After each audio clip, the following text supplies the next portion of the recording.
হয় মহাবিশ্বে সে একাই আছে, আর কেউ নাই। আল্লাহ পাক বলছেন, হে ইবলিস, কিসে তোমাকে নিষেধ করলো, কে তোমাকে বারণ করলো আদমকে সেজদা করতে, যাকে আমি সেজদা করার আদেশ করেছি? কি জন্য করলে না? সোজা কথায়, তুমি কি জন্য সেজদা করলে না আদমকে? মানে আঁকা, তোমাকে কে বারণ করলো? এবার ইবলিস তার দলিল পেশ করছে। সে বলছে যে ক্বালা আনা খায়রুম মিন, সে বলল আমি আদমের চাইতে উত্তম।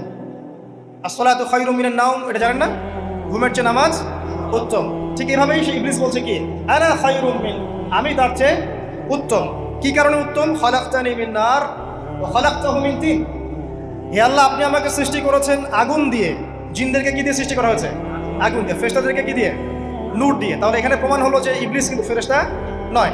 আমাকে সৃষ্টি করেছেন আগুন দিয়ে, ওয়া খালাকতাহু মিন তিন, এবং আদমকে সৃষ্টি করেছেন তিন মানে কাদামাটি দিয়ে। তার মানে আগুন কাদামাটির চেয়ে সুপিরিয়র